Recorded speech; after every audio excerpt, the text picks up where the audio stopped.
What is the nature of the universe?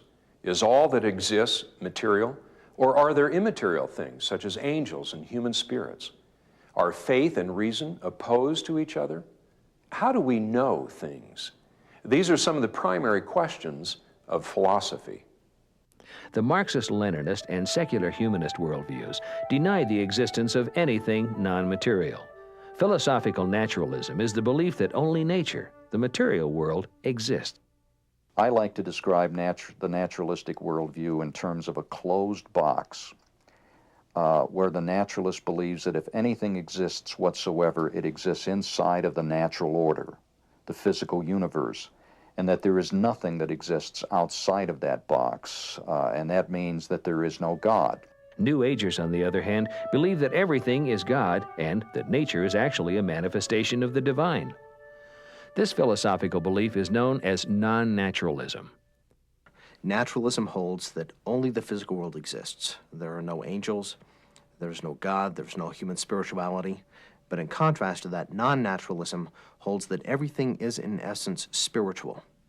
And this follows logically from pantheism, because if God is everything and everything is God, then nothing is simply or merely natural. In contrast to both philosophical naturalism and non-naturalism, biblical Christian philosophy holds to supernaturalism. Christians believe that the material world is real, but they also believe in created things that surpass the physical universe, such as the soul, angels, and miracles. Christianity is a supernatural religion, and all that means is, it has nothing to do with ghosts and so on, that there is a reality that exists outside of the box that is the sum total of reality for a naturalist. John 1:1-4 reads, "In the beginning was the Word, and the Word was with God, and the Word was God. The same was in the beginning with God.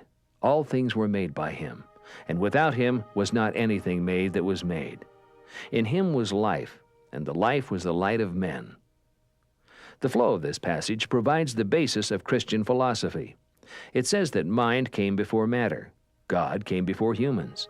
Plan and design existed before the creation. Life comes only from life, and true enlightenment is found in the light of the world, Jesus Christ.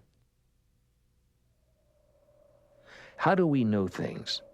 This is the question of epistemology, the study of how knowledge is acquired.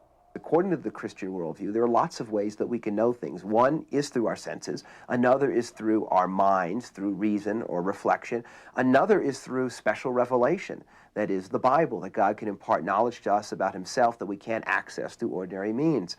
Another way of knowing things, I think the Bible teaches, is through what is called natural revelation, that we can know certain things about God and morality and ethics just from reflecting on the way the world is.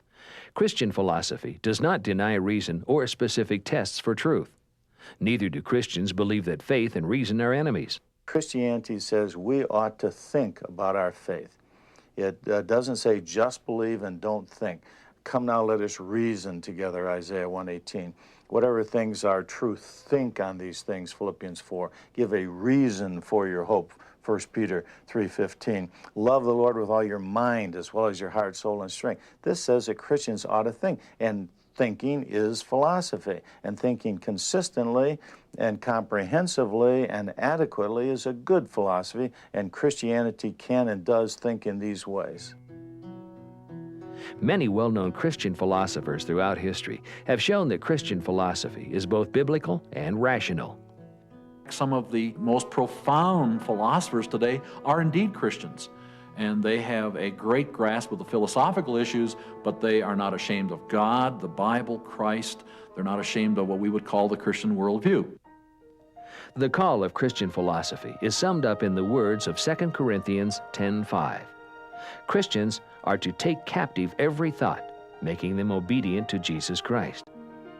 Paul wants us to do two things, basically. He wants us to overthrow the arguments of those who say there is no God, and then he wants us to take every idea captive to Christ. And what that means is there are many ideas that are floating around in this world, and he wants us to take those ideas and judge them according to the standard that Christ gives. There are no new ideas in this old earth.